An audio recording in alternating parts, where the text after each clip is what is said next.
¿O son las mentiras verdaderas? Hace muchos años hubo una película de Dustin Hoffman y Robert De Niro. El tipo tenía una agencia de publicidad, de promociones, y le quería contar al presidente, en aquel momento de los Estados Unidos, cómo armar una guerra. Después lo vimos. El 2001 y las torres es otro tema. Pero ¿cómo armás mentiras verdaderas?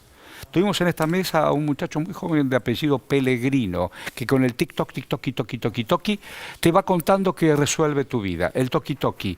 Y el toqui-toqui no te resuelve la vida. Te entretiene algunos segundos. Pero hay algo que se llama falacias libertarias. Anda.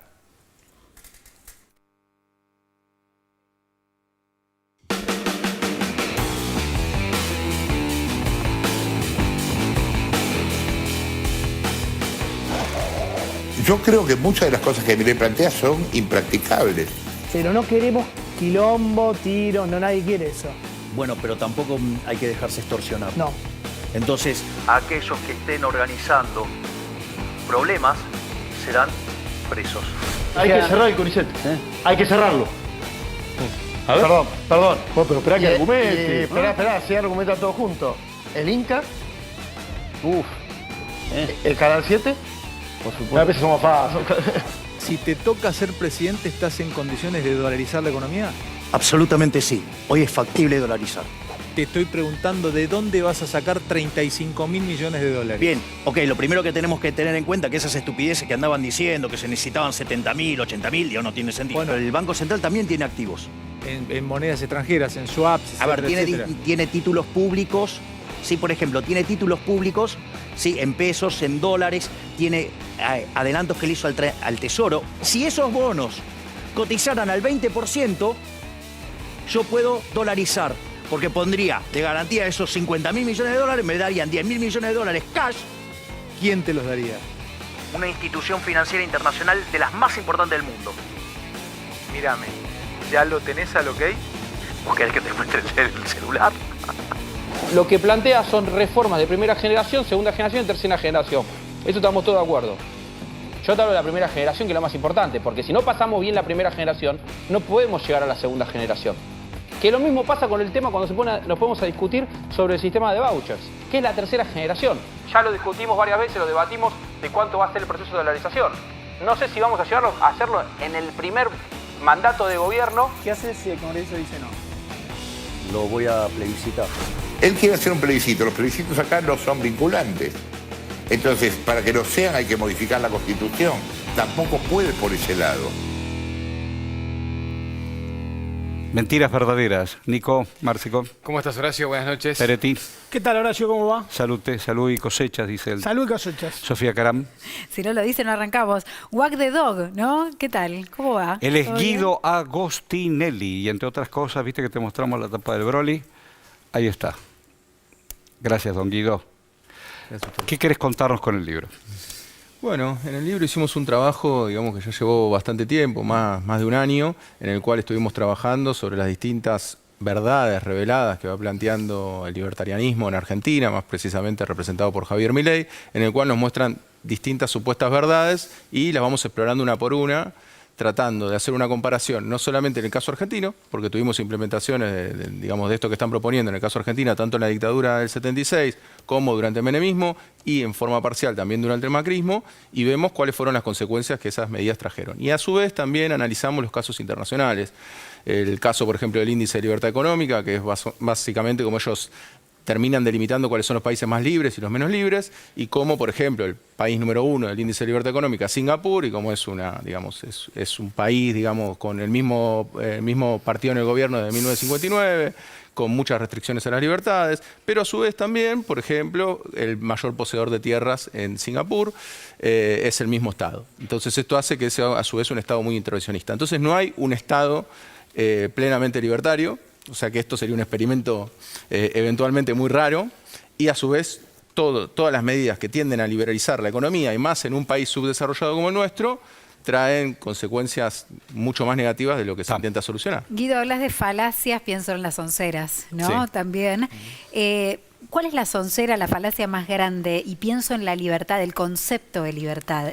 ¿Qué tenés ahí estudiado? Sí, el concepto de libertad ahí es bastante llamativo como ellos lo plantean, porque en realidad si vos no prestás atención, no haces obligatoria la educación, no aportás nada en cuanto a salud, ¿qué libertad tienen las personas para poder expresarse y poder desarrollarse? O elegir su vida. Exacto. Claro. Todo lo que son condiciones sociales, tanto en el mercado laboral, lo mismo. Esta cuestión de negociar de igual a igual, ¿no? Como si fuésemos dos iguales. Entonces, las condiciones sociales, eso es lo que hay que entender y que recorre un poco todo el libro, son totalmente suprimidas del análisis. Entonces no están metidas como variable. Al no estar metidas como variable, lo que ocurre es que te dan resultados que pueden resultar crueles, como esta famosa frase de Javier Milei de que todos tenemos derecho a morirnos de hambre. Bueno, entonces ahí la libertad de mercado efectivamente es la libertad de Ahí mercado va. por la que están abogando, ¿o no? Es la libertad de mercado, pero claramente esa libertad de mercado nos lleva a menos libertades Total, individuales. es ¿Sabés igual. qué? Con esto que decís, Guido, me dejaste pensando, porque el último fin de semana estuve debatiendo con algunos colegas y amigos, y se me vino la frase de las mentiras bien construidas, ¿no? Y de alguna manera tiene bastante que ver con lo que vos decís que narrás ahí en tu libro. Y lo que pienso a partir de eso es, ¿por qué tienen esa capacidad? ¿O en dónde está puesto el foco de la construcción comunicacional, ¿no? De los libertarios para poder lograr esas mentiras bien construidas? Bueno, ahí tenés varios aspectos, digamos. Lo que tiene la raíz libertaria es que está formada en base a simplificaciones. Son Ahí está. modelos. Los modelos son simplificaciones de la realidad. Vimos algo parecido durante la gestión de Macri, ¿no? Exacto. Entre 2015 y 2019. Al vos tener una simplificación es mucho más fácil, por eso el éxito en redes sociales, pues es mucho más fácil de explicarlo.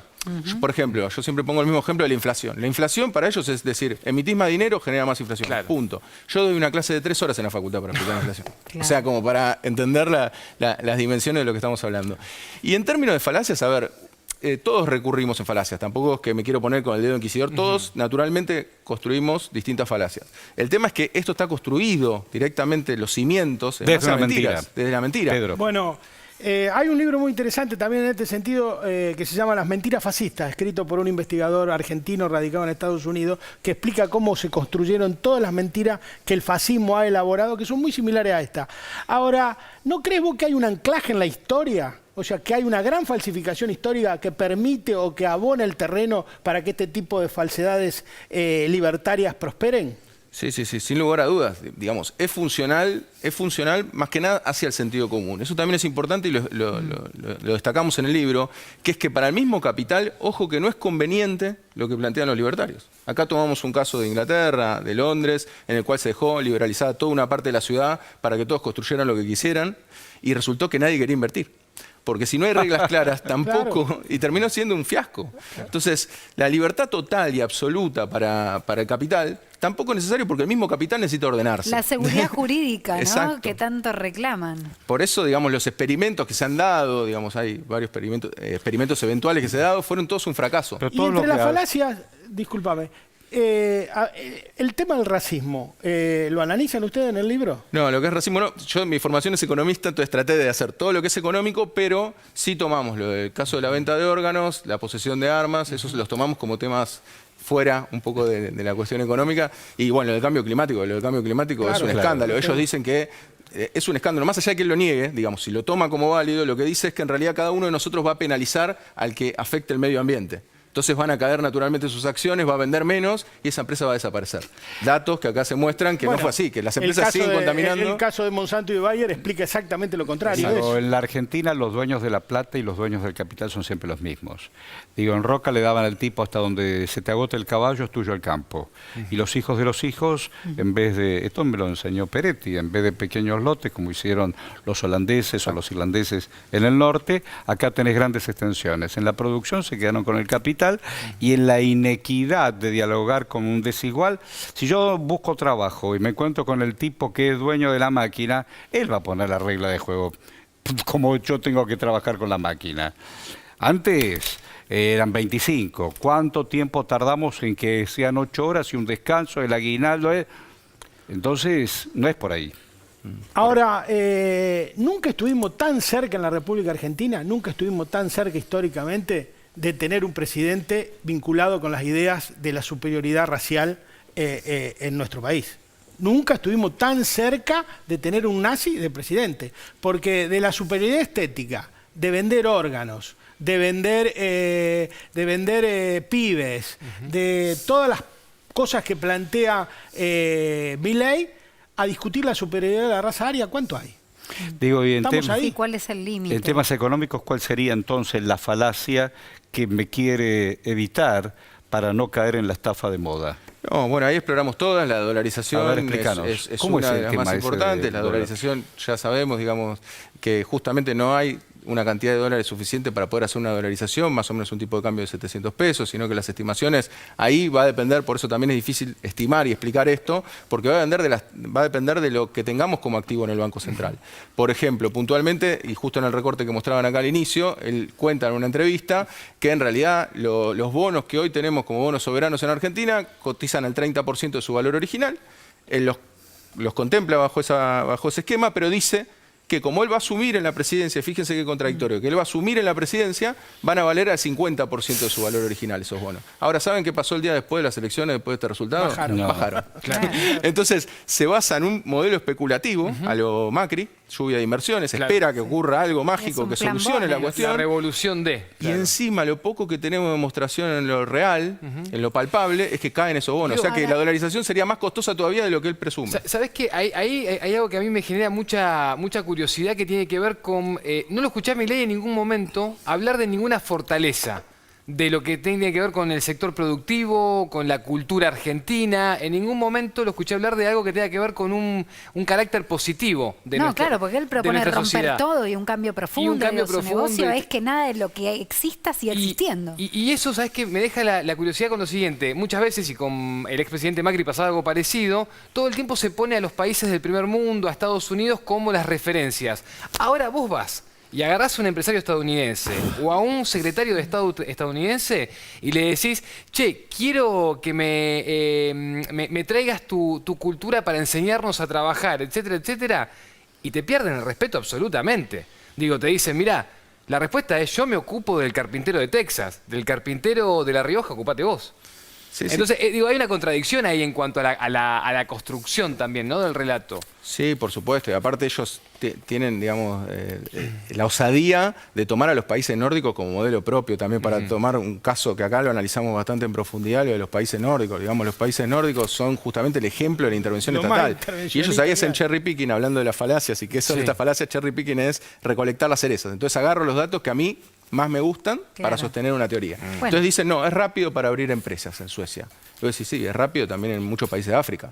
Pero lo cierto es que el Estado está presente en todos los países nórdicos con alta presencia. Ahora, ¿qué pasa que vos hablás de las medidas económicas de la dictadura, del menemismo de los 90, y da la sensación que al haber una problemática seria en la Argentina, y que es que la moneda vale cada vez menos, que el salario vale cada vez menos, empieza a prender nuevamente esta idea de, bueno, lo que es del Estado se tiene que privatizar, el Estado no sirve para nada, quiero de nuevo el 1 a 1 porque no hay inflación.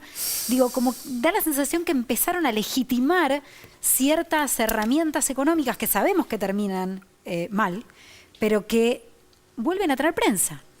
Sí, totalmente. Lo que pasa de que lo que vos decís, Sofi, es cierto. Estas ideas estuvieron siempre en la sociedad Pero claro. argentina. Tal cual. Yo, a ver, De Alzogaray para acá, ni te cuento. siempre, y antes de Alzogaray, son las mismas ideas en última instancia de Rivadavia contra San Martín, es la misma Tal idea que cual. golpearon a Irigoyen. Esas ideas estuvieron ahí. A ver, pensemos que estas ideas económicas tuvieron un apoyo popular muy amplio cuando se pegó el golpe de 1976, en donde se tiraba gente viva de los aviones. Tal cual.